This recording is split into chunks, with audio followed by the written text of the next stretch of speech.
Right, this is video number 499 of John Doyle Poems on YouTube, and I thought I'd tell you about what's going to happen for the 500th video to be uploaded on YouTube, which is going to be uploaded sometime late on the 12th of June 2008 for general public release on the 13th of June, which is my birthday, which I thought made a nice bit of symmetry. So you'll better find it on the 13th of June, really. Well, most people, unless you get there really early.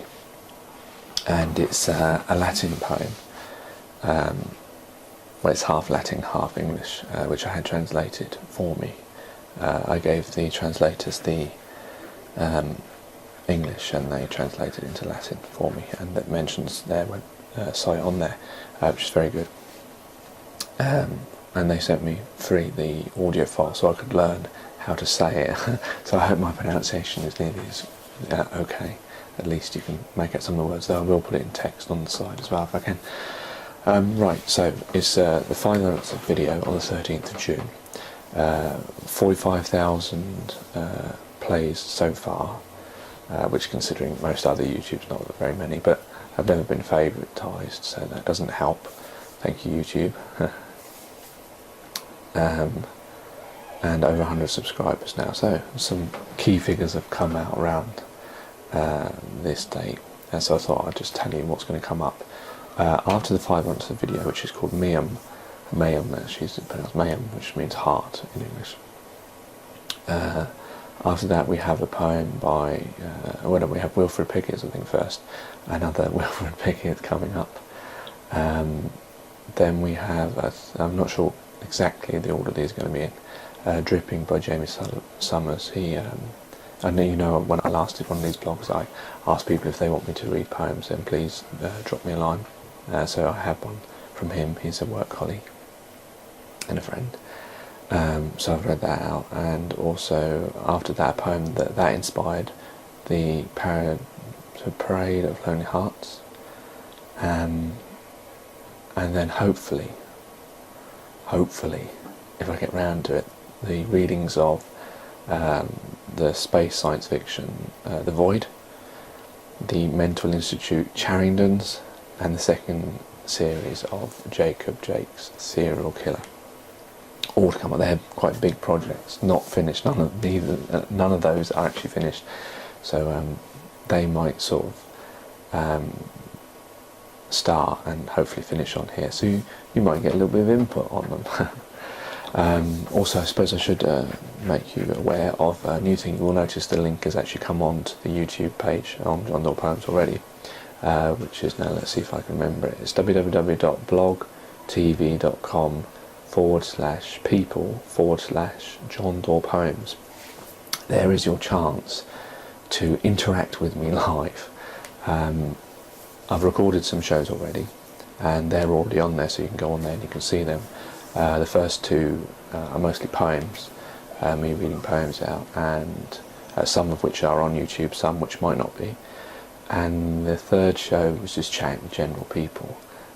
So this is your chance. If you want to interact with John Doyle Poems, then you can do so on Blog TV. And there will be a lot more upcoming on that.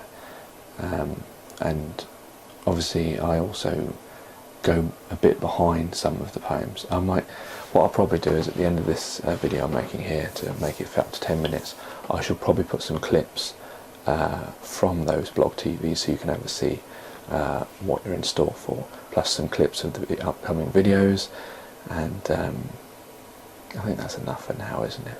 So remember, the 13th of June, Friday the 13th of June, which is actually the same day that I was born, Friday the 13th of June 2008, on YouTube, on www.youtube.com/user/John Doyle Poems, the 500th video. Meum. Cor meum, epatimest, eti expectat, anime mea vacua manet, dum meatum consequato. Entrenched in our subjective isolation, onwards we roll towards an unknown goal, helpless, naked, and eternal, unable to detach from ourself, deep, deeper, deepest, on and on and on into the forever, anchored inside the lofty tomb of tomorrow's reckoning, encrusted and encased in gold, through the sun-starved, grainy effigy of time's meaningful etching, beneath wind-swept memories of forgotten yearnings, in the shallow grave of yesterday's fruitless corpse, where the children played with marbles in the street, yet now the paths dusty with man's final remains, burned long ago in the sun's final rays.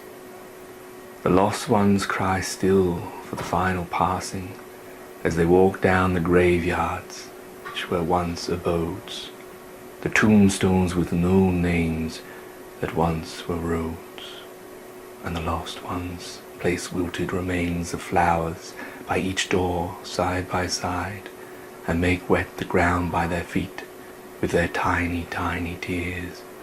Oh, so sweet. So I thought I'd just come back and give you a quick brief account of what Wilfred Pickett has been doing.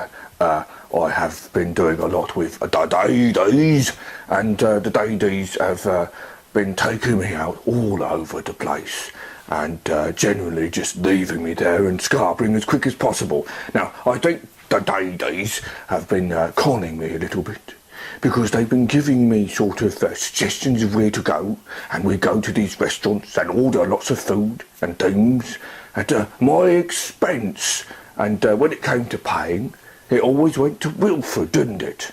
Yes, well, I think that's a little bit unfair. I mean, there's equality and everything else for the Daddies, so why is there not equality when it comes to the payment? Give it life so that it breathes. There is such a man who can do all of this and more, and it is simply we, if we choose to be.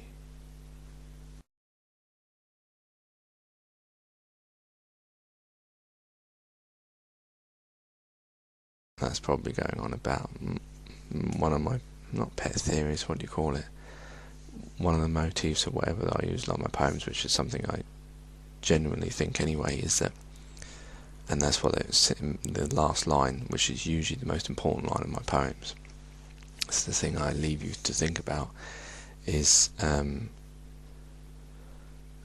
we live a life. If you believe in religion, then you have God who's given us free will anyway.